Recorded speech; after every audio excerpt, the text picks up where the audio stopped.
DERT Reads presents The Great Flood, illustrated by Cheryl Zhang, narrated by JC Chen.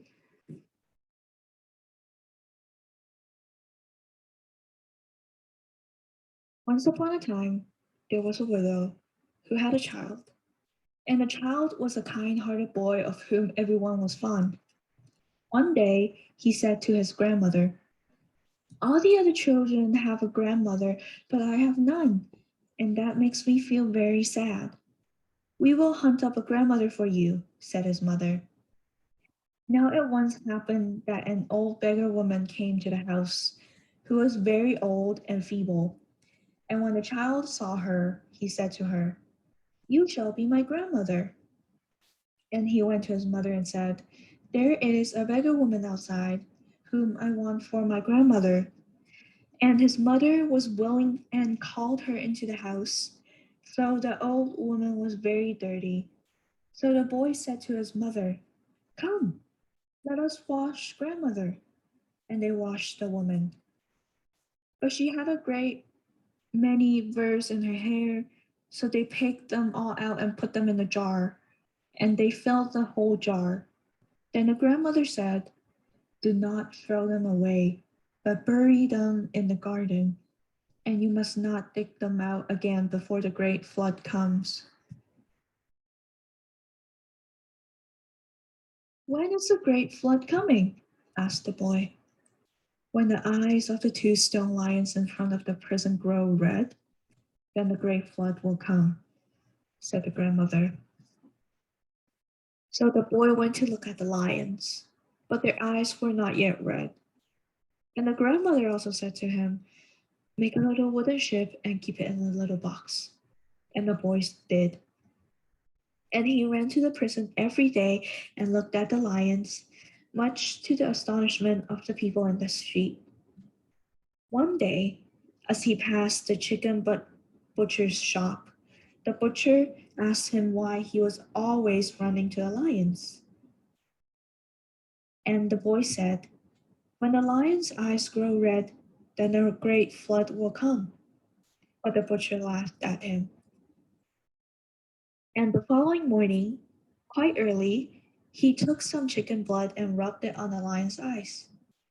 When the boy saw the lion's eyes were red, he ran swiftly home and told his mother and grandmother. And then his grandmother said, "Dig up the jar quickly and take the little ship out of his box."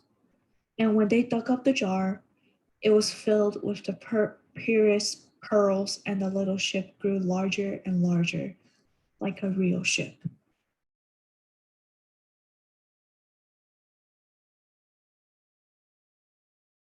And the grandmother said, "Take the jar with you and get into the ship. And when the great flood comes, then you may save all the animals that are driven into it. But human beings, with their black hair, you're not to save." So they climbed into the ship, and the grandmother suddenly disappeared. Now it began to rain, and the rain kept falling more and more heavily from the heavens. Finally, there were no longer any single drops falling, but just one big sheet of water which flooded everything.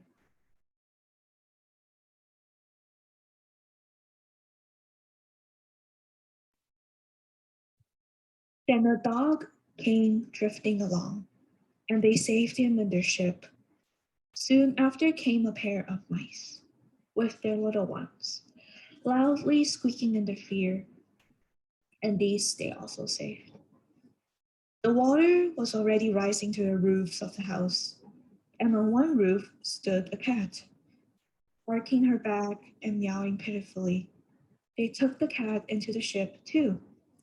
Yet the flood increased and rose to the tops of the trees, and in one tree sat a raven, beating his wings and cawing loudly, and him too they took in. Finally, a swarm of bees came flying their way. The little creatures were quite wet and could hardly fly, so they took in the bees on their ship. At last, a man with black hair floated by on the waves. The boy said, "Mother, let us save him too." but the mother did not want to do so. Did not grandmother tell us that we must save no black-haired human beings? But the boy answered, we will save the man in spite of that. I feel sorry for him and cannot bear to see him drifting along in the water. So they also saved the man. Gradually, the water subsided. Then they got out of the ship and parted from the man and the beasts. And the ship grew small again, and they put it away in its box.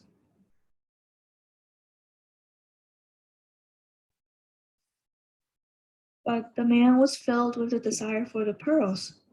He went to the judge and entered a complaint against the boy and his mother, and they were both thrown into the jail. Then the mice came and dug a hole in the wall. And the dog came through the hole and brought them meat, and the cat brought them bread. So they did not have to starve in their prison. But the raven flew off and returned with a letter for the judge. The letter had been written by God, and it said, I wander about in the world of men disguised as a beggar woman, and this boy and his mother took me in. The boy treated me like his own grandmother and did not shrink from washing me when I was dirty.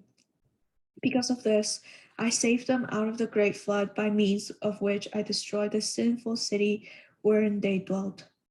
Do you, O judge, free them, or misfortune shall be your portion.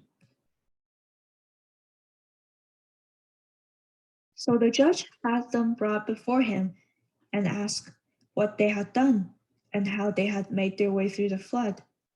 Then they told them everything, and what they said agreed with the God's letter. So the judge punished their accuser and set them both at liberty.